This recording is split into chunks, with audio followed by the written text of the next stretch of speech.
Llamada a pista, episodio 158.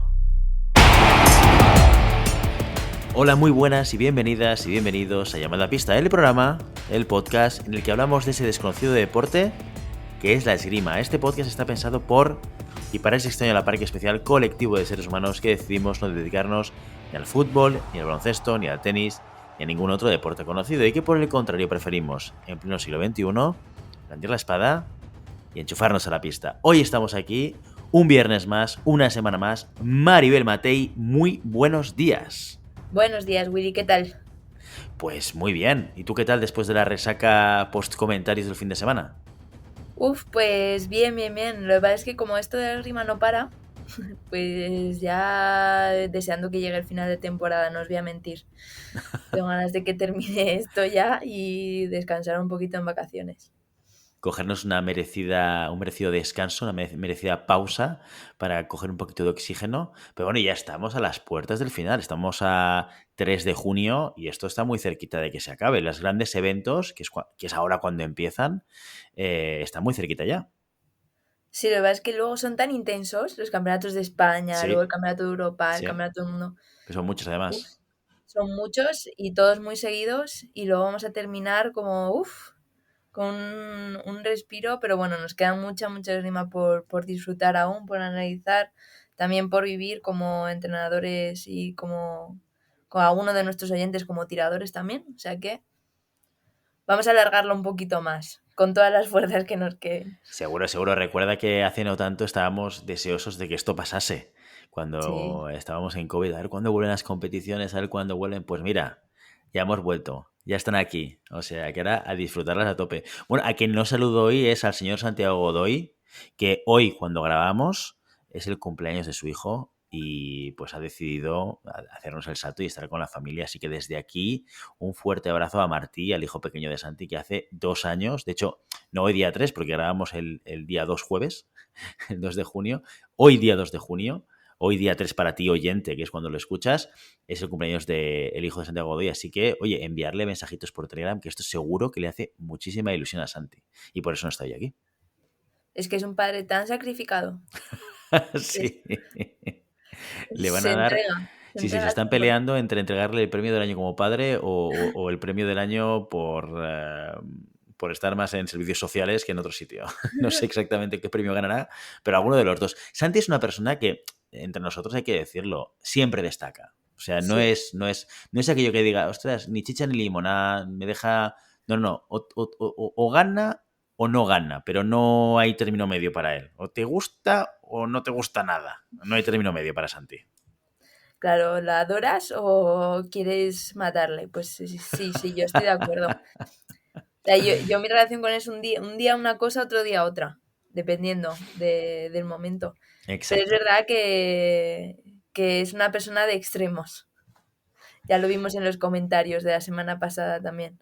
O Total. extremadamente serio o extremadamente ida de olla. Efectivamente, efectivamente. Eso es lo que hay, eso es lo que hay. Este Santiago Godoy no se puede hacer nada diferente. Hombre, con quien no te pasa esto nunca, lo de amar o odiar, porque yo creo que no hay nadie que pueda decir que es hater, es de los NEPs. Señoras y señores, los NEPs, que son los tornillos que han venido a revolucionar la sujeción de las puntas en las espadas y los floretes. Una tecnología que inventó Ricardo Alveras hace ya unos cuantos años y que ha hecho que ya nos despreocupemos por asegurarnos de que la punta sigue estando en su sitio durante un combate o durante una competición, porque es una tecnología completamente nueva y revolucionaria que ha cambiado la forma de entender los tornillos en la punta de nuestras espadas y nuestros floretes. Así que es difícil que te encuentres algún hater, ¿no, Maribel Matei? No, totalmente. Bueno, yo diría que es imposible. O sea, puedes usar o no usar los NEFs, pero odiarlos. No. Es imposible, es imposible. Sí, han venido a cambiar absolutamente todo. Y los puedes usar o puedes vivir con el riesgo de que se te caiga la punta. Exactamente. Seguramente sería esta dicotomía entre estar en un sitio o estar en el otro. Bueno, ya sabéis, si queréis comprar estos tornillos revolucionarios llamados los NEPs, lo podéis hacer o bien en la página web de fencingfan.com o bien en vuestro distribuidor favorito. Vosotros preguntar, pedir opinión y seguro que vuestro distribuidor os va a poder ofrecer los tornillos que necesitáis en ese mismo momento, que seguro y sin duda van a ser los NEPs. Y no hablamos de los NEPs solamente porque sean patrocinadores, que también, que sabéis que apoyan este programa y nosotros estamos súper agradecidos de que lo sigan haciendo. Esta es la segunda temporada completa que lo hacen y por muchas más que seguro que estarán con nosotros. Pero también apoyan estos programas no solamente vosotros que estáis al otro lado y nos escucháis, que sois la audiencia, que sois muy importantes, que sin vosotros esto no habría ni patrocinador, ni habría nada por el estilo, pero también hay algunas personas dentro de la audiencia que deciden hacer un upgrade de compromiso y apoyo a este podcast. Van más allá de no solamente escuchar, que también está bien y que es fundamental para que esto siga existiendo, sino que deciden subir a el nivel de mecenas. Maribel Matei, cuéntanos qué es un mecenas, cómo te conviertes, cómo pasas de oyente a mecenas. Pues ese upgrade del que hablas es esos oyentes que nos escuchan semana tras semana y que deciden pues hacer una pequeña aportación económica al mes para que nosotros podamos seguir con nuestro capítulo semanal y además nos planteemos, pues como hemos hecho este fin de semana, irnos a retransmitir ya no solo eventos en nacionales, sino también internacionales. Bueno, un poco estas cosas que se nos van ocurriendo a lo largo de la temporada, que nos van surgiendo, igual que el año pasado nos surgió pues comentar online esos Juegos Olímpicos, ¿no? Que reciben estos mecenas por esa aportación económica que nos hacen al mes. Pues en el primer programa en el que son mecenas les mencionamos con nombres y apellidos. Además, también si nos mandan un audio, pues con cualquier duda, sugerencia, comentario, lo ponemos aquí en nuestro falso directo y lo comentamos. Y por último, si están por Madrid y ahora que empiezan pues los nacionales, tenemos ahí los veteranos, la Copa EVE, tenemos también el Criterium esta semana, pues si estás por Madrid puedes aprovechar para que te invite a una cervecilla donde nos encontremos. Pedazo de beneficios, ¿eh? No solamente el hecho de sentirte orgulloso de apoyar de una manera diferente este programa, sino, oye, también te llevas cositas que son interesantes, ¿eh? O sea que aprovéchalas y tenlas en cuenta, porque yo creo que 5 euros al mes, 5 euros al mes, esto no es nada. Esto no es absolutamente nada. Bueno, pues dicho esto y comentado patrocinadores y mecenas, empecemos por el contenido de calidad de este programa, que no son ni más ni menos que las noticias de la semana. La categoría veteranos nos da una gran alegría. España, campeona de Europa de sable masculino. El quinteto formado por Marc Andreu, Adolfo Maldonado, Pedro Gascón, Javier López Moratallá y Juan Rey se colgó el oro en los campeonatos de Europa veteranos por equipos de Hamburgo. Los españoles llegaron a la competición con el número 3, con el que vencieron primero a Gran Bretaña y se metieron en semifinales. Con la misma contundencia, el equipo derrotó a Polonia asegurando la medalla. Su rival en la carrera hacia el oro fue el combinado francés, quien puso en serios aprietos a nuestro equipo. El encuentro, un toma y daca muy igualado, llegó a su último parcial 40-38 para Francia. Andreu se encargó de remontar y cerrar la final con un parcial de 7-2 para dar un histórico primer puesto a la esgrima española. El catalán también recibió el premio a mejor esgrimista del año en la categoría de más de 40 años, cerrando un fin de semana redondo. Además de este oro, España también presentó equipo en espada femenina, donde quedó octava, y en espada masculina, que terminó 15ª. El sable, esta vez el femenino, salva un europeo sub-23 muy modesto para España con una gran plata. Elena Hernández, María Ventura, Itziar Gallardo y Ainhoa Pérez se proclamaron el pasado martes subcampeonas de Europa en Tallinn, Estonia. Las sablistas hicieron una competición casi redonda y muy sufrida. Derrotaron a Rumanía en cuartos y a Alemania en semis, con remontada de Elena incluida. España iba perdiendo 35-40 y la tiradora del equipo nacional absoluto colocó 10 tocados para darle la vuelta al encuentro. Intentó lo mismo ante Hungría en la final y casi lo logró. Sin embargo, sus 11 tocados no fueron suficientes para derrotar a Bataille y compañía. Esta medalla da un sabor muy dulce al final de un torneo que venía dejando malos resultados. La mejor posición hasta ese momento había sido un tablón de 16 precisamente en sable femenino, donde Ainhoa Pérez puso contra las cuerdas a la número 1 de la competición. El resto de la expedición se quedaba en tablones de 32, 64 y en unas pools que se comieron, entre otras, a todas nuestras espadistas. La competición por equipos fue mejor, eso sí, además de la plata de las sablistas, el sable masculino terminó en quinta posición y el florete masculino en séptima. La espada, es cierto, no tuvo su torneo, la masculina finalizó 11ª y la femenina 13ª. Además de Alemania y Estonia, Italia también nos da una buena noticia. Carlos Llavador gana el campeonato italiano absoluto de florete. El madrileño subió a lo más alto del podio en Courmayeur, Italia, el pasado lunes. Aunque no pudo proclamarse campeón de Italia por ser español, Java derrotó para Frascati a grandes figuras del país vecino como Andrea Casara, David De Filippe o Damiano Rosatelli, a quien doblegó en la final 15-8. En la máxima competición italiana, también representando a Frascati, estuvo María Mariño, quien después de una gran pool terminó cayendo en 32 contra Pantanetti. Dentro de nuestras fronteras, la categoría cadete repartió sus títulos de campeones y campeonas de España. El Polideportivo Municipal del Tiemblo Ávila acogió el pasado fin de semana la máxima competición nacional M17, que se pudo seguir además en directo con los comentarios de Llamada Pista. En florete femenino, el Club de Esgrima Barajas por equipos y Sofía Tellez del Club de Esgrima Granollers se llevaron el oro. La catalana derrotó en la final a la madrileña Patricia Rebollo con la solvencia con la que arrasó en el cuadro y con la que lo ha hecho toda la temporada. Los bronces fueron para las hermanas Susana y Mariana García del Mediterráneo de Valencia. El masculino se lo llevó Álvaro Marcos del Club Cardenal Cisneros, quien derrotó a la revelación de la temporada, San Kim, el tirador de A Coruña de 15 años que llegaba al líder del ranking. Les acompañaron en el podio David Rojas del Sama y Gastón Navarro del Ateneo, quien también se llevó la plata por equipos. El oro en esos equipos fue para el Centro Los Coruñes. La espada individual tuvo como campeones a la M15 Silvia Gómez de Lázaro Cárdenas y Ángel Ruiz de Tres Cantos, una de las grandes sorpresas del torneo. Se llevaron las platas Candela Lozano y Jaime de la Cal, mientras que los bronces fueron para Jorge Pereira, José Miguel Martín, Elena Linares y Lucía Abajo. Por equipos, el Club Recreativo Alcobendas en femenino y Amposta en masculino terminaron en primera posición. Por último, el sable coronó a Fabiola Villegas como nueva campeona de España. La tiradora de Leganés, líder del ranking y medallista también en el Campeonato de España Junior, derrotó en el último asalto a su compañera Mar Fernández.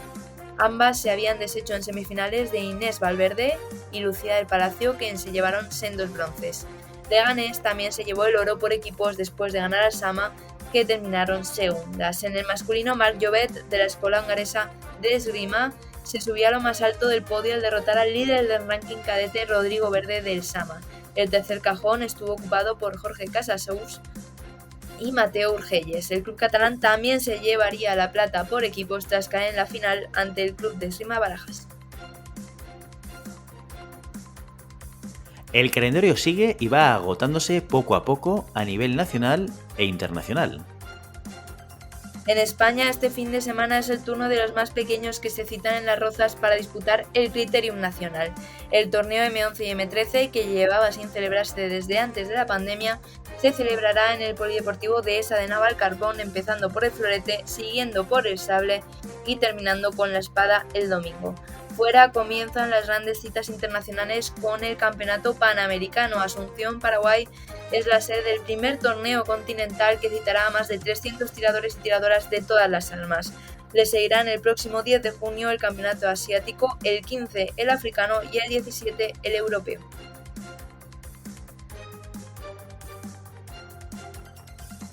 Y hasta aquí las noticias de la semana.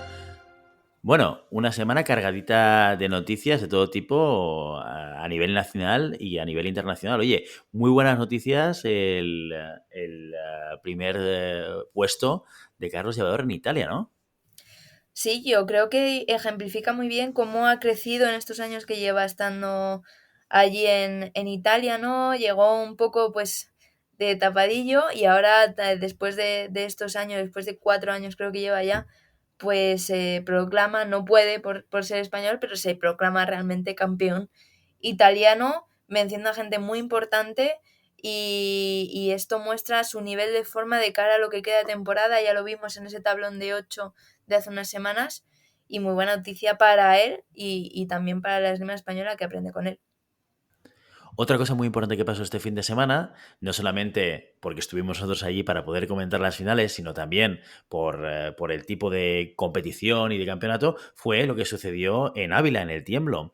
Esa competición nacional de M17, oye, que es una muy buena oportunidad de empezar a echar el ojo a lo que puede ser el futuro de la esgrima española. Sí, yo creo que es muy importante que estos campeonatos tengan streaming y a mí me encanta poder hablar de ellos y poder comentarlos primero porque el nivel es alto, el nivel está muy bien. Como entrenadora pues me viene bien saber que se está moviendo por las categorías un poquito superiores y también porque es importante ver a estos chicos y chicas ahora para entender dónde van a llegar en el futuro, ¿no? Entonces ellos van a formar sí o sí, a no ser que venga alguien a revolucionar todo, los equipos nacionales que vamos a ver dentro de, ponte 6 7 8 años. Y realmente es importante que nos vayan sonando nuestros nombres, que vayamos viendo cómo tiran, que vayamos viendo los enfrentamientos directos que hay entre ellos también. Así que ha sido una oportunidad pues de ver la cantera y además de disfrutar con ellos, que siempre hace mucha ilusión verles ganar y verles subirse a los podios tan pequeñitos. Sin duda, y sobre todo también, oye, toda la organización que hay alrededor de un evento como este, que es como tiene que ser, dándole la importancia, la visibilidad y la experiencia más allá del tirar, que evidentemente también es importante, pero que todo el evento, no el campeonato, sino el campeonato entendido como un evento, tenga y recoja todos aquellos elementos que hacen que nos apetezca ir a verlo, ¿no? La música, el entorno, el hacer las finales en un teatro en el cual tienes la pista en alto y tienes a la gente sentada de tal manera que puede ver el asalto y puede seguirlo, los comentarios, en este caso con nosotros, ¿no? Que también le da una cobertura al evento, lo cual hace que bueno, pueda ser más interesante. Así que, oye, felicitar a toda la organización y a toda la gente que estuvo detrás de haber sido capaces de organizar este evento de la manera que lo han hecho, porque creo que esto debería ser más una normalidad que una excepción. Tanto en competiciones de este nivel, como puede ser cadetes, como en competiciones de M20 o sub-23 o lo que hiciese falta, vamos, sin duda alguna. Sí, además yo creo que en eso sí que hemos mejorado a lo largo de los años, ¿no? En la espectacularidad, ¿no? En hacerlo más atractivo para el público.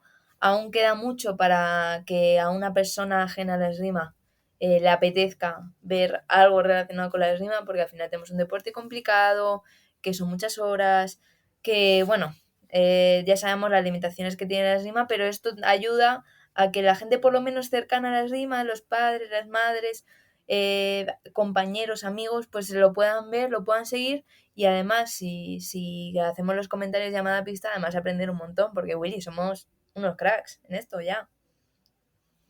Bueno, ya por lo menos tenemos recorrido.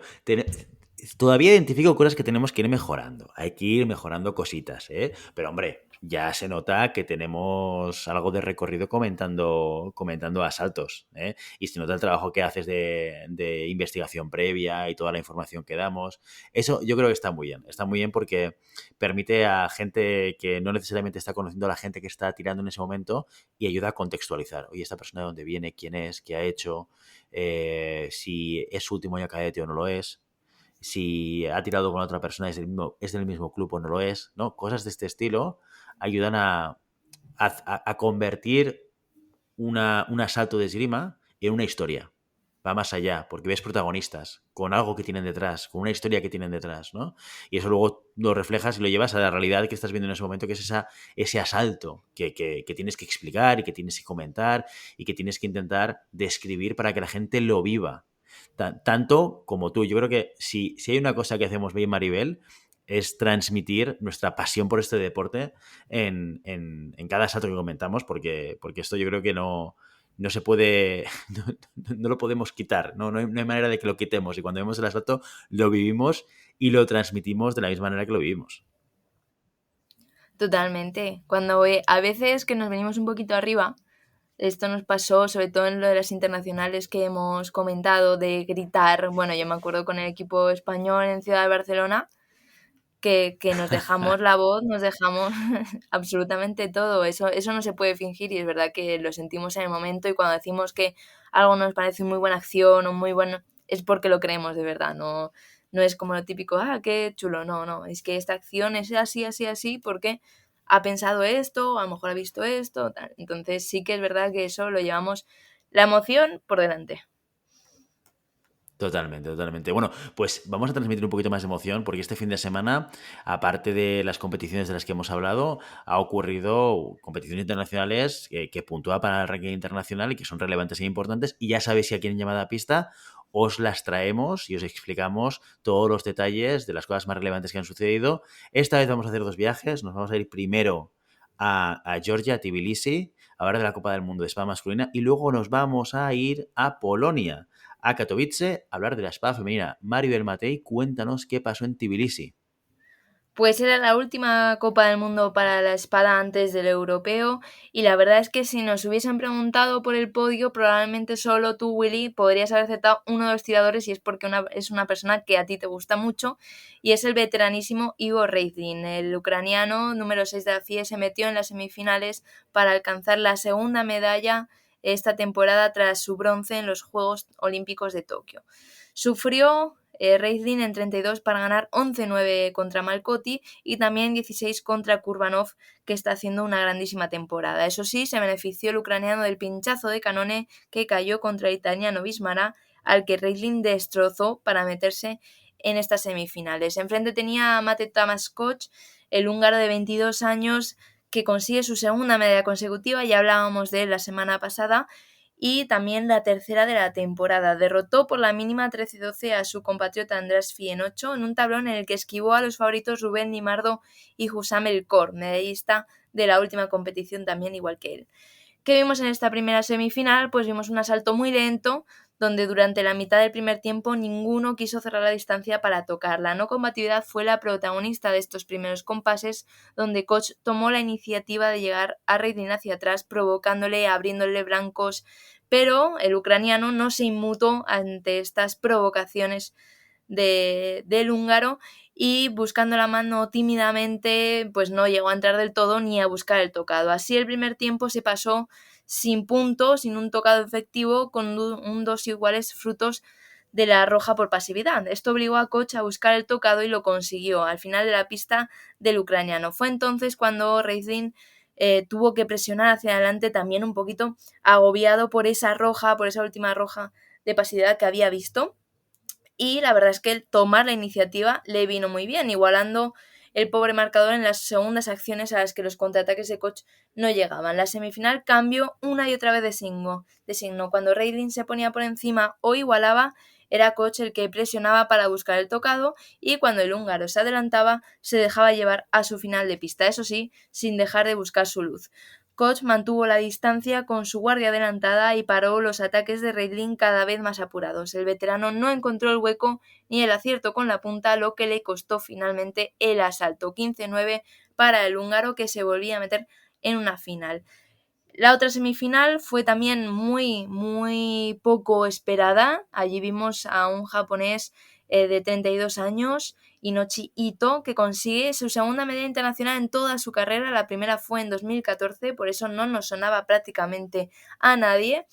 Y Ito, la sorpresa de este tablón, pues sufrió para meterse en el podio, eso sí, ganando 12-11 a otra de las revelaciones de la temporada, como es el francés López Pourtier. Menos sufrió para derrotar a uno de los cocos de su cuadro, como era el también francés Bardenet. Enfrente en esa semifinal tenía otro ucraniano, a Volodymyr Stankiewicz, de 27 años, que ya hizo podio en una Copa del Mundo en 2017, pero que desde entonces no se había colado en medallas. En esta ocasión ganó al grande que tenía que ganar, que era Masaru Yamada, por solo un tocado, para después merendarse a su compatriota Kokikano en 8. Se libró de Gerli Siklosi, que cayó en 32. En esta semifinal también vimos un inicio un poco lento, hubo no combatividad, pero el ritmo de ambos tiradores parecía asegurar que no llegaría tan lejos como en el otro asalto. Y así fue, Stankiewicz se puso por delante sacando provecho a su envergadura, que imponía una distancia grande para que Ito llegara a tocar. A pesar de ello, el japonés siguió trabajando, abriendo y cerrando la distancia constantemente y recogiendo los frutos de esa movilidad con 2 buenos tocados. Stankiewicz, sin embargo, mantuvo el plan con sus salidas desde lejos y sus tocados a la mano, El ucraniano fue ampliando poco a poco su ventaja en el marcador. El japonés aumentó la presión, el ritmo de las acciones, sacando partido de su velocidad de piernas y de que Stankiewicz además se quedara después de fallar la primera acción, lo que le costó muchos tocados. El ucraniano recuperó la solidez que había perdido en esos momentos de gran ritmo, trabajando muy bien en contención y sumando de nuevo en la distancia larga. Aunque Ito siguió buscando cerrar la distancia tanto en el marcador como en la pista, no pudo sorprender a un Stankiewicz bien plantado que esperó el ataque del japonés para salir y despachar el asalto. 15-10 para el tirador ucraniano. La final fue entonces Koch, el húngaro, contra Stankiewicz, dos tiradores que ya se habían enfrentado en una pool en 2020, lo que muestra el salto de calidad de ambos, que en apenas 2 años se encuentran en una final después de haber tenido que pasar todos los asaltos, todas las fases de la competición. En los primeros compases de esta final, Koch repitió el plan del final del asalto de la semifinal, irse para atrás con la guardia muy adelantada, presionando mucho con la punta y provocando con el hierro. El ucraniano no entró en ese juego y así pasó el primer minuto también sin tocado. No parecía que fuese a ir a más la no combatividad y no ocurrió. Stankiewicz, igual que en la semifinal, cerró la distancia. Koch salió al pie y el ucraniano tenía la punta colocada para adelantarse. Este primer tocado cambió el plan de un Koch que salió hacia adelante sin mucho éxito. El ucraniano estaba sólido, imponiendo una distancia larga, la punta por delante, amenazante, para aprovechar cada salida de Koch con contraataques y para dar respuestas. Stankiewicz metió al final de su pista la mayoría de sus tocados, lo que lo colocó por encima por 7 puntos. Con esta desventaja tan grande, el húngaro tiró de inteligencia. Por un lado, terminó sus ataques directamente con fondo, evitando el paso de preparación donde estaba pillando el ucraniano, y por otro, utilizó la precipitación de Stankiewicz por cerrar el asalto para parar y responder. A pesar de que consiguió rascar puntos, de esta forma el ucraniano terminó cerrando el asalto de la forma que duele, con un cupé a la mano del que Koch no se enteró hasta que vio la luz. 15-9 para Stankiewicz, 15-9 para ese oro de Ucrania en Georgia. Pues 2 medallitas que se lleva Ucrania en esta competición, que para cómo están, pues mira, es una muy buena alegría, ¿qué quieres que te diga? Oye, sorpresas impresionantes en esta competición de espada, porque ya es habitual que haya rotación, pero no quedan tantos nombres que quizás no nos suelen tanto, ¿no? Sí, además yo creo que pronostica un europeo y un mundial muy movidos, porque al final faltan nombres fuertes en los tablones más por arriba, vemos como Kyle Limardo, como Kai Siklosi. Entonces esas grandes figuras se tienen que poner las pilas para llegar realmente al medallero europeo, porque durante toda la temporada estamos viendo unos podios en espada masculina, sobre todo en espada femenina pasa también, pero menos, unos podios muy extraños con gente que no se esperaba a nadie, y realmente el europeo, si los grandes nombres se lo quieren llevar, van a tener que ponerse mucho las pilas. Bueno, ¿y qué pasó con los españoles? Pues sin Julen Pereira, que ya ha caído, por cierto, a la posición 104 del ranking internacional, pues sin él parece que Ángel Fabregat está tomando la iniciativa en el equipo español, al menos en la competición individual.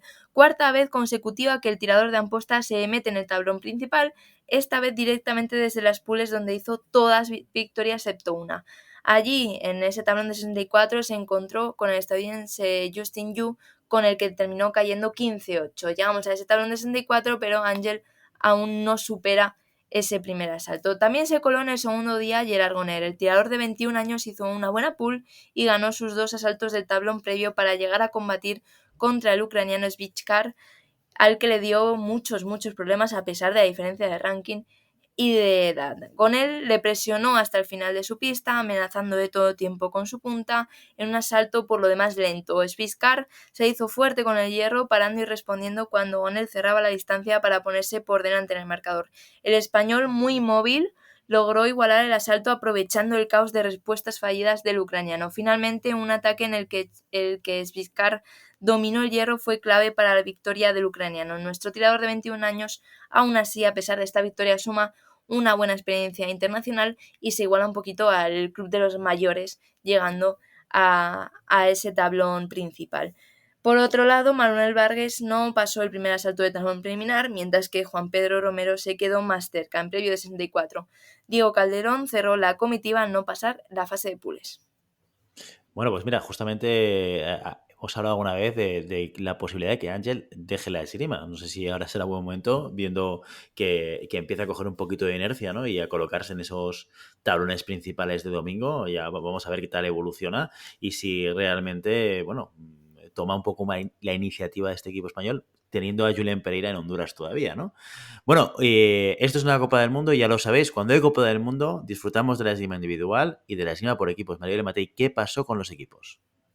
Pues en los equipos, Japón se hundió totalmente y Suiza triunfó. El equipo asiático cayó contra Israel en 8 en un encuentro igualado que no pudo cerrar, y con esta baja en el tablón, Suiza, que llegó como un cañón a semifinales tras derrotar a Ucrania, tuvo más sencillo llegar a la final contra Hungría. Lo que pasó en esa final fue todo mérito de los suizos. Se enfrentaron a una Francia que fue totalmente dominada por Heinzer, Bayard y Malcotti, y finalmente se llevaron el oro los suizos, plata para Francia y bronce pues para Hungría, esa selección que había perdido anteriormente con Suiza.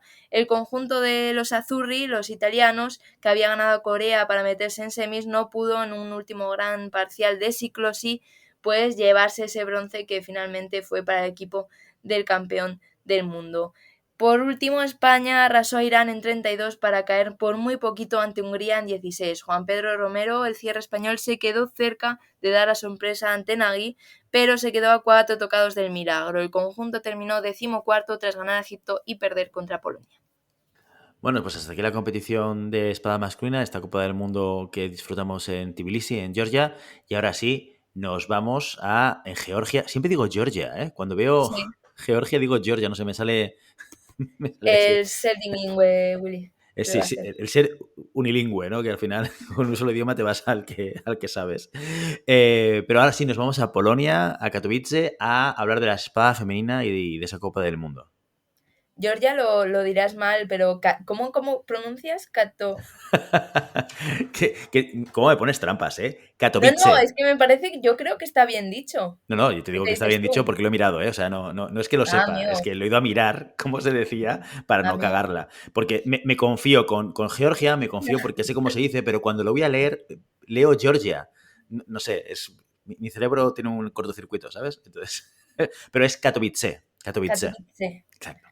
Pues vámonos a Polonia y aquí sí que vimos un podio en el que nos suenan todos los nombres que se colaron en las semifinales, medallistas anteriormente pues con mayor o menor frecuencia. En la primera semifinal vimos a dos tiradoras que son medallistas muy frecuentemente. La primera semifinalista pues era Jin Yeon Choi, la coreana número 1 de la FIE, a la que le costó empezar la temporada después de los Juegos, pero que ya ha conseguido 2 medallas en Grand Prix y en esta competición de nuevo se sube al podio para mostrar que la número 1 de nuevo está al 100%. Eso no le quitó sufrir, como hizo en 8 contra la italiana Marzani 15-14, que casi la deja fuera de una competición por lo demás tranquila para la coreana. Enfrente tenía a Marie-Florence Kandasamy, la francesa, que está haciendo un temporadón este 2022, consigue su cuarta medalla de este curso, y lo cierto es que la francesa tuvo un cuadro tranquilo que supo aguantar a toda una veterana como Irina Emrich para llegar a este podio, y que iba a intentar ganar a una grandísima tiradora como era Choi. Sin embargo, la coreana, lo que vimos en el asalto, fue una coreana que pareció llevar la iniciativa todo el tiempo, incluso cuando se iba para atrás. Qué elegancia de la líder mundial, que parecía fluir sobre la pista y hacía parecer hasta torpe a una campeona como Kandasamy. Controló la distancia Choi para sacar dobles cuando la francesa entraba, tuvo muchísimo acierto con la punta y demostró la potencia del cambio de ritmo asiático. La francesa tuvo que esperar al segundo tiempo para poder tener algo de protagonismo. El hierro y tocados a la mano, en los que también ex experta Kandasamy, la llevaron a igualar el marcador. Sin embargo, solo aprovechando los fallos de Choi no le salió bien, porque la coreana apenas falló. Tenía cogido el tiempo para salir sobre la preparación de Kandasamy, que desesperó hasta que consiguió dominar el hierro de Choi. El arreón final de la francesa apenas manchó el monólogo de esgrima de la coreana, que se llevó el tocado 15 y demostró por qué es la líder del ranking internacional. En la otra semifinal vimos a dos tiradoras que más asiduamente han llegado al podio. Por un lado, la húngara Anna Kuhn, la vimos ya esta temporada en medallas, concretamente en el Grand Prix de Budapest, y tuvo un camino más o menos sencillo. Su asalto más complicado fue precisamente el de 8 contra Swatowska, 15-14, que no había vivido en tablones previos. Enfrente tenía a una tiradora de su generación, 27 años, Alberta Santucho. Hizo oro en Budapest esta temporada, 4 años después de su última medalla. Buena temporada para el número 9 mundial. Y Santucho quiere cazar en ese ranking y también en posición del equipo italiano una desaparecida Fiammingo. En su recorrido hacia este objetivo y hacia las medallas, deja fuera a su compañera Isola y a Nelly Differ, la veterana Estonia, que a su vez se cargó a la número 2, Katrina Legis. En esta semifinal vimos mucho hierro, con grandes paradas por ambas partes, muy profundas, pero las similitudes entre ambas tiradoras se terminaron ahí. Santucho fue todo movilidad, todo presión, provocativa, y delante tenía una Kun muy sólida, muy tranquila y que midió mucho sus movimientos. Sin embargo, la italiana la envolvió en su ritmo rápido, una intensidad en la que Santucho se sintió cómoda y donde la distancia para salir sobre la preparación de la húngara pues se cerró y encontró ese tocado la italiana. Kun floreció cuando el ritmo bajó para leer las salidas de la italiana, sumar el marcador e intentar igualar la semifinal. La italiana Santucho lo entendió, volvió a asumir el ritmo incluso por encima del que había demostrado anteriormente y colocó rapidísimos ataques que sorprendieron a la húngara. Con la ventaja que había conseguido con su intensidad, Santucho se echó para atrás y derrotó con sus paradas todos los intentos de Kun de tocar. 15-10 brutal de la italiana, que derrochó fuerza. En la final se encontraba, eso sí, con una tiradora muy distinta a la húngara. Santucho se había llevado el último asalto entre ellas para decir algo en favor de la italiana, la semifinal en Budapest, y se la llevó por solo un tocado. Por tanto, queríamos ver un asalto igual de igualado, igual de emocionante. Santucho, para buscar este oro, empezó como un tren, igual que había empezado la semifinal, pero Choi, más lista, pues impuso una distancia larga y que hizo que se enfriase un poquito los ánimos de la italiana. El resultado fue un asalto lento en el marcador, pero con ritmo en las acciones que proponían una y otra. Choi temía el hierro de la italiana y tenía razón en temerlo, porque Santucho se puso momentáneamente por delante cuando la coreana trató de cerrar la distancia para tocar en la segunda acción. Choi aprendió de ese primer error y empezó a atacar un poquito más lejos su punta certera ante las respuestas de la italiana, que no conseguían llegar por esa distancia. Santucho se vio obligado a atacar y con la distancia controlada por la coreana, el contraataque y el ataque sobre la preparación de Choi fueron mortales. La italiana siguió sumando con su poderoso hierro, pero no pudo con la punta de la número 1 del mundo, que cerró el asalto en su final de pista, aguantando como nadie y con la espada bien colocada. Tocado final magistral, que nadie se lo pierda, ni la semifinal ni la final de Choi, porque es una barbaridad para una competición también magistral de la que sigue siendo la mejor del mundo. Pues impecable la competición de Choi y habrá que verlo. No he visto estas semifinales y final. Pues te digo, Y Willy, que a vamos, mí no me gusta mucho ver espada, ya lo sabéis, ¿no? Yo soy más de prioridad, de velocidad, de, de blancos y demás, tú pero eres una mujer de realmente acción. Tú eres una soy una mujer de mujer de acción. acción, pero es que lo de Choi, o sea, yo estaba viendo los saltos y digo, es que esto es arte, lo que está haciendo la coreana ahora mismo. Era una pasada, parecía que estaba parando el tiempo, o sea, verdaderamente a quien le guste la espada, además puño francés, muy estético, muy, muy elástico, quien le guste la espada lo va a flipar, quien no le guste la espada también. Muy bien. Oye, pues mira, voy a aprovechar para hacerte una pregunta después de la review, porque una cosa que comentamos en un programa con Santi que tú no estabas, y luego si me olvido, recuérdamelo, que te quiero Vale, hacer una pregunta que creo que pueda aportar valor a la audiencia. Bueno, a ver, miedo. antes de eso, seguimos con la competición, porque ya tuvimos también un colectivo de tiradoras de espada españolas. ¿Qué pasó con ellas? Pues tuvimos una grandísima noticia en Polonia, y es que Sara Fernández volvió a encontrar el camino hacia la victoria, volvió a encontrar el camino en ese tablón principal. La española afincada en Francia hizo primero una gran pool, que no la libró del cuadro preliminar ni de sufrir, pero sí que pues le allanó un poquito el camino. Entró a 64 por la mínima, un 8-7 que le valió alcanzar el segundo día, algo que no había conseguido aún en toda la temporada. Esto nos dice un poquito de la importancia de este resultado y también de la temporada un poquito flojita que estábamos viendo en espada femenina hasta el momento. Sara se puso por delante en ese tablón de 64 ante la china Shen Lin, que no pudo con la intensidad y la presión de nuestra tiradora.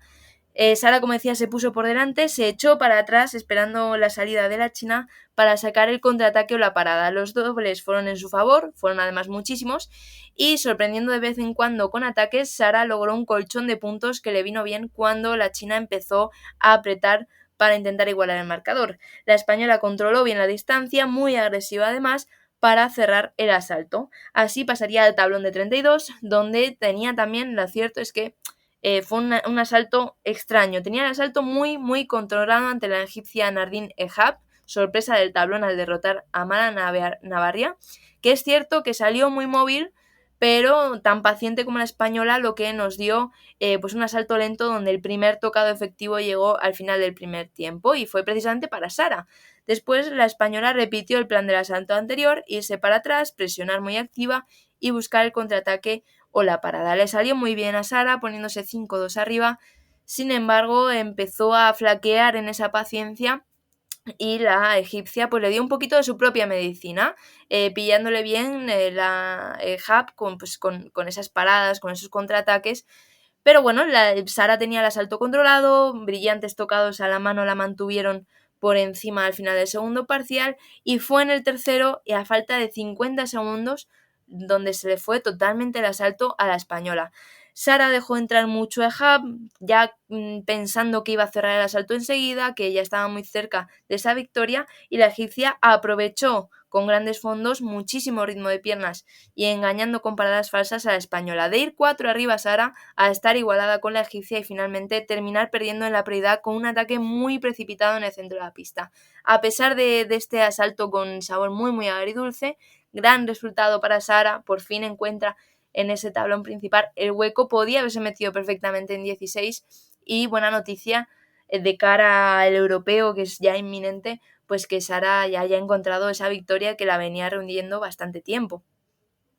Por otro lado, el resto del equipo pues siguió un poco la dinámica de lo que vimos el resto de la temporada. Se quedaron en las fases previas Nayara Aldana, Macarena Centenera y Dana Raposo, que es cierto que la más joven de esta expedición, bueno, no es la más joven porque Nicole Dixon es un poquito más joven, pero de las tres que he mencionado, Dana Raposo pues hizo una magnífica pool, pero terminaron cayendo las tres, incluida Raposo, en previo de 64. Sofía Cisneros, Nicole Xandru y María Mateo se quedaron en 128. Inés García y Elena Robles no consiguieron pasar la fase de pools. Pues qué pena ese asalto de Sara, porque lo luchadora que es ella y la capacidad que ella tiene para transmitir toda esa energía y transformarla en esgrima, es una pena que no lo pudiese aprovechar para colocarse en un tablón de 16 que hubiese sido un resultado magnífico si se hubiese quedado ahí, evidentemente, porque igual podría haber tenido posibilidades de seguir avanzando, ¿no? Qué pena ese asalto contra la egipcia y esperemos que esto lo volvamos a poder repetir y disfrutar porque Sara se lo merece, es una luchadora y una trabajadora nata y es una de esas personas que cuando la conoces dices, ostras, merece tener la capacidad de poder competir a alto nivel y llegar lejos y ser capaz de ganar esos asaltos. La vimos en el Ciudad de Barcelona cerrando los equipos y aguantando y remontando cuando tocaba y la verdad es que es todo un espectáculo verla tirar. Bueno, aparte de la competición individual, también tuvimos, como es una Copa del Mundo, pues competición por equipos. Maribel, ¿qué pasó en la competición por equipos? Pues igual que la individual, Corea triunfó, se colgó el oro, pero sufriendo mucho, mucho, mucho. Choi, Song, Kang y Lin requearon desde el tablón de 8, donde ganaron a Alemania 39-37.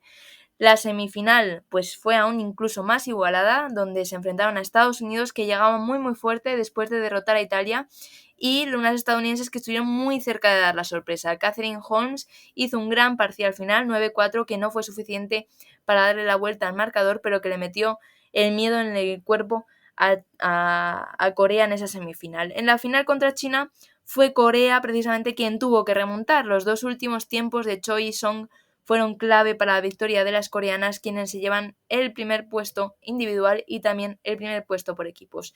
El bronce estuvo entre Polonia y Estados Unidos. El arreón final de Napit Miazga no sirvió para frenar al conjunto americano, que viene pisando fuerte para lo que queda de temporada. Fuera del podio, España fraguó una competición muy flojita, cayó en tablón de 32 contra la República Checa, lo que le negó la posibilidad de tirar el tablón por detrás. Muy bien, pues aquí tenemos la competición de espada femenina y te lanzo la pregunta, Maribel. Y mira, A ver, te cuéntame. contextualizo, porque no sé si escuchaste ese programa en el que tú no estabas, que ya nos confesaste el otro día que cuando tú no estabas igual no lo escuchabas. Hablamos de de aprender esgrima viendo esgrima, ¿no? Y Sí, cómo se podía hacer, de qué manera, cómo podíamos incorporarlo de esto dentro de la planificación de una temporada y qué herramientas podíamos utilizar, ¿no? Y una de las cosas que comentábamos es, ostras, a veces es difícil saber qué asalto mirar, porque si tiene una dificultad la visualización de una competición a día de hoy, es que no ves asaltos por asaltos, sino ves toda la competición, tienes un vídeo igual. Sí que es verdad que tienes semifinales y final, pero normalmente las tienes todas juntas, masculino y femenino, ¿no? Y aquello es un vídeo como muy largo. Y ver más asaltos, muchas veces los tienes todos del tirón, pista verde, ¡pum! Todos los asaltos de pista sí, verde, ¿no? Pista roja, ¿no? Y además no sí. sabes ni quién está tirando en ese momento. Y pensamos que sería una buena oportunidad, ahora que hacemos reviews, y que solo tú te ves muchos de los asaltos, que hicieses una recomendación de un asalto, puede ser más de uno los que quieras, ¿eh? Para que pueda ser utilizado en una sala de esgrima como un asalto de aprendizaje, ¿sabes? Sí, Entonces, esta es la pregunta que te voy a lanzar. De estas dos competiciones de espada masculina y de espada femenina que has visto, ¿vale? sí. Y que han pasado este fin de semana, ¿qué asalto recomendarías para revisionar con un equipo de trabajo o con un conjunto de tiradores por parte del entrenador para analizar y ver estrategia y ver táctica? Pues para ver táctica, es que es muy complicado esto, porque al final todos los asaltos tienen su lectura y en mucho, sobre todo en el grandísimo nivel, que además yo suelo ver semifinales y final, pues casi siempre se puede hacer una lectura interesante de los asaltos. Para ver cambios tácticos fuertes que se noten, yo diría que el Wrestling Coach, la semifinal, podría ser interesante, pero yo creo que en este fin de semana me quedo con los femeninos porque fueron espectaculares. Choi hizo una competición maravillosa y tanto la semifinal como la final fueron, es que fue esgrima pura, o sea, muchísima elegancia, muchísimo acierto, leyendo muy bien las distancias, los ataques sobre la preparación fueron bestiales, así que yo me quedo sobre todo con la semifinal, pero también con la final de Choi. Así que si a alguien le resulta pues útil estos dos asaltos, pues adelante, porque son unas obras de arte. También recomiendo, como decías Willy, pues a veces es complicado porque los vídeos son muy largos, suelen durar 6-7 horas. Primero, que vean directamente semifinales y final, porque la pista podium suele ser mucho más corta, entonces pues es mucho más fácil localizar los 2 o 3 asaltos que engloba, que suelen ser semifinales y final. Y también, si a alguien le interesa, Fencing Vision y Shadows of Chaos, pues suelen cortar los vídeos y poner tablón de 32, esta tiradora con esta tiradora, este tirador con este tirador, y a lo mejor pues por estilo, si conocéis a algún tirador que os guste, pues ya podéis ir directamente a su vídeo y visualizarlo, ¿no? Yo esto me acuerdo que el otro día en la competición le enseñé a las niñas un vídeo de la final la semifinal de florete de la última competición, que llegó un hongkonés que hacía cosas muy raras. Entonces se lo puse, aunque solo fuese por curiosidad, porque hacía cosas muy, muy extrañas y a ellas les sorprendió, ¿no? ¿Y qué hace este? Pues al final esos vídeos cortados, si no lo hubiese tenido yo saber dónde está, pues no se habría podido enseñar. Entonces, Fencing Vision, Shadows of Chaos, todo ese tipo de cuentas que se dedican a cortar vídeos a partir del bruto, que es enorme, pues está bien que le echéis un ojo de vez en cuando, pues para buscar tiradores concretos, o esta competición me voy a ver el tablón de 32. Pues te ves el tablón de 32, que seguro que hay saltos muy muy chulos. Lo que pasa es que aquí en las reviews pues no nos da tiempo a hablar de ellos. Pues aquí está la recomendación de Maribel Matei. Bueno, muy interesante porque a veces, y es verdad, muchas veces lo decimos, que a veces las finales y las semifinales no tienen por qué ser los asaltos más emocionantes de la competición. Esto lo Sí, hemos vivido en carnes propias, estando in situ en la Copa del Mundo de Barcelona y comiéndonos todos los asaltos y tirando de uno de otro, ¿no? Y a veces sí que es cierto que semifinales y final pues no tienen por qué ser los más emocionantes o los más bonitos de ver, así que merece la pena también seguir a esos tiradores y tiradores que os gustan. Pero igualmente, si tenéis dudas, recomendaciones de Maribel Matei, 3 asaltos os he recomendado para que podáis utilizar con vuestro grupo de trabajo y poder analizarlo y poder ver pues diferentes estilos y diferentes dinámicas dentro de un asalto a nivel técnico-táctico. Así que con estas recomendaciones de hoy nos despedimos. Hasta aquí nuestro episodio de hoy. Como siempre, queremos invitaros a que os pongáis en contacto con nosotros, nos deis vuestra opinión o nos digáis si queréis que hablemos de algún tema o si tenéis alguna pregunta concreta. Lo podéis hacer a través de la página web en llamadapista.com/contacto o a través de las redes sociales. Estamos en Instagram, estamos en Facebook y estamos en Telegram con un grupo que es VIP, que para conectarte, para entrar, tienes que enviarnos un mensaje en la página de contacto llamadapista.com, pero no, que no te dé pereza, que no te dé pereza. Entra en la web, envíanos un mensaje que muy rápidamente te enviamos un enlace para que formes parte de la familia VIP de Telegram Llamada Pista. Y si el contenido de este podcast te gusta, no te olvides de suscribirte, compartir este episodio en cualquier red social, darnos 5 estrellas en iTunes y comentar lo que quieras tanto en iVoox como en Spotify. Muchas gracias por todo, por tu tiempo, por tu atención y por tu interés en este maravilloso deporte que es la esgrima. Nos escuchamos la semana que viene. Hasta entonces. adiós.